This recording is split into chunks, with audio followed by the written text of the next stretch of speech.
Well, the Rapid City Rush take on the Idaho Steelheads in the middle game of this three-game series after an overtime defeat back on Wednesday 4-3. Chad Costello joining us on the bench, Rush associate coach.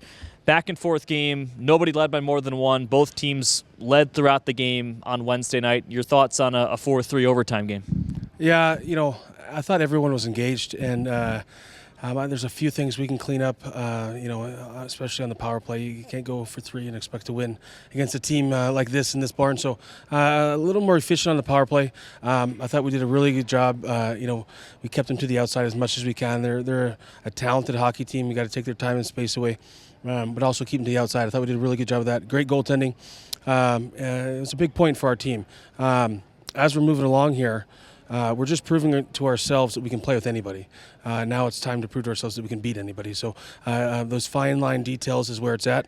Our effort is the great thing about this group is our effort is never the problem. So it's a good place to start. But yeah, I thought it was a good start to the series, and I'm looking forward to this one. You mentioned keeping Idaho to the outside. Their big guns didn't do a whole heck of a lot offensively, and yet they had 46 shots on goal. Are you okay with giving up 46 shots when they're all to the outside like that? That's just kind of the way that the league is it's a funnel to the. I mean, all of hockey, to be honest with you, it's a funnel to the net league, and I think that we can do a better job of getting to their cage and having ozone time, which will lead to less shots against. 46 is a little high. I think they had 9 in the overtime, so. In regulation is a little lower than that, but you absolutely hit the nail on the head. Keep them, if they are going to give up shots, let's keep them to the outside and compete in our house. Our D did a good job of that. I thought we boxed out pretty early and pretty hard. We're going to have to continue to do that for sure. So how do you accomplish that on your side, getting shots in better areas toward their net? Yeah, don't be too choosy. Take that C or B chance and throw it at the pads with guys driving there.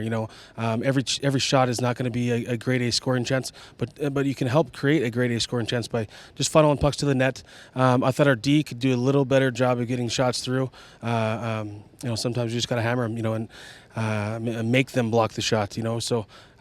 Yeah, we had 41, 42 shots on goal. 44, even better. So.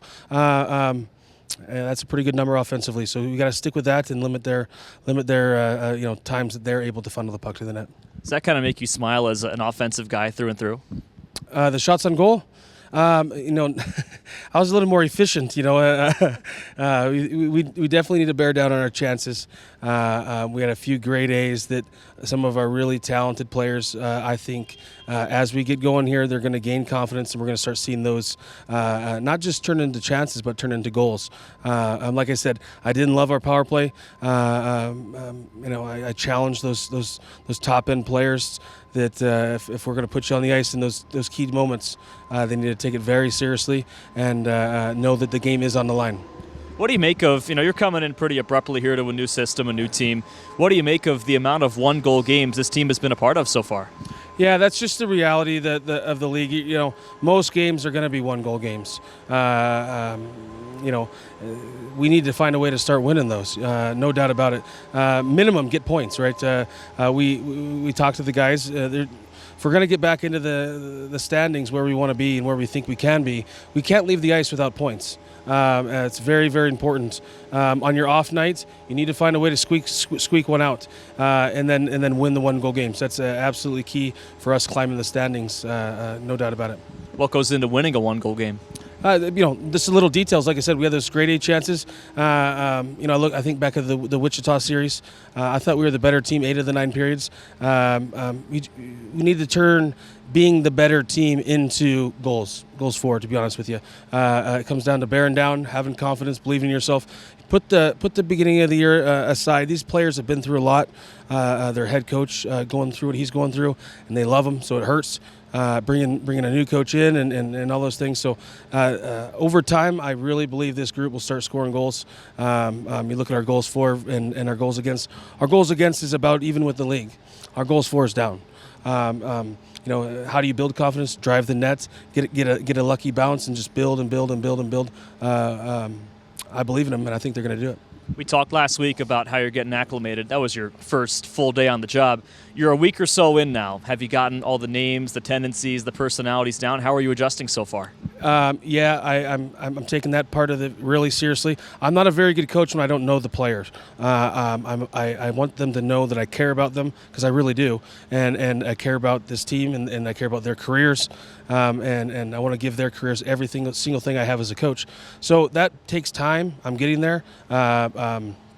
But I love doing it, so it's not like I'm working. I'm just getting to know these players, and they're great kids. They deserve my best. So I make sure that I start there, and then the tactical stuff, we're getting better and better at it. Do you change the way you coach or approach a player based on what their personality is, how receptive they are to a certain thing, when other players might be totally different? Absolutely. I am who I am, no doubt about it. But you got to know who you're dealing with. You got there's different personalities and things that players need to hear, and things that players want to hear, and things they don't want to hear. So you got to walk that line carefully. I think I try to do that very well. Every personality is different. Every player is different. And the time of the season, their role on the team, the athlete today, you have to be able to mold a little bit, stick to a few things that you believe in, and stick to those hard. But you got to coach the team that you have and the player that you have, fairly, but differently. Yeah, how have athletes changed in the approach to dealing with an athlete since you became one so many years ago? Yeah, the end of my career, I saw a little bit of it, but these athletes go through more than we used to have to. You used to just come and play and then leave. Now you got the social media stuff. You got the everything you do is. Sorry about that. That's okay. Everything that you do is now, you got the video, and you got analytics and all those things that are on these players' mind. Sometimes, like I said, there's just more going on in their brain than what I had to go through when I was a player. They still enjoy the game, and they still love it for sure. But like I said, you gotta treat their brains a little differently than 10, 15 years ago, and we do. I think hockey in general has done a very, very good job of that. Most coaches, especially the younger coaches, know that you got to show these players why and how, and that you care, and then that's how you get the best out of them. You're here in Boise, Idaho Central Arena. You've been here a lot as a coach and a player before that. What's it like playing and, more importantly, winning here? Yeah, I'll be honest with you. I haven't had the best success here. They ended both of our seasons in Allen in the playoffs. I love playing here, and I loved coaching here, but I need to turn the win percentage around a little bit. Great barn, great atmosphere. I love it because you're in one right away. The crowd's buzzing. You're going to get the best from them, and you're going to get the best from us, which is a great product. So I love playing here. Just got to find a way to turn around that win percentage. How do you do that starting tonight? First couple of shifts and first period, what are you hoping for? Yeah, like I said, the great thing about our group is it's never effort-based. Our effort will be there from the drop of the puck. I guarantee you that. I know that from our group. So we just got to keep building and building and building on that momentum that we start from the beginning of the game. Obviously, every game you're going to have to have good goaltending. And I really think if we win the special teams, that will get us over the hump. They scored 1 for 3 on their power play. We were 0 for 3. I think if we switch that, I like our chances. All right, last thing. 2 Millimucks will be on the ice tonight. Yeah. Connor Millimuck, 2/3 of a Gordie Howe back on Wednesday. Luke, his younger brother, playing on separate lines, but still good to have 2 brothers in one building in a place where they grew up going to hockey games here in Boise, Idaho. What's that going to be like coaching those 2? Yeah, it's going to be exciting. I don't know how I think they played together 1 year, but playing together in this building is really cool for their family. They got hockey in their blood, and it's going to be exciting to have them on the bench, especially here in Idaho, where their father was so successful. His jersey's in the rafters, and I think we'll build some momentum from it. And congratulations to Luke for becoming a pro. That's an exciting time for him. And Connor, he's adding. We all knew that he was tough, but he's adding an aspect to his game where he's scoring and getting chances. And I even told him, I said, pick your fights wisely here, because you can play. I mean, he's a really good player. So I'm proud of the whole family. Be excited to be a part of it. All right, good luck. Thank you, Chad. Yeah, thank you.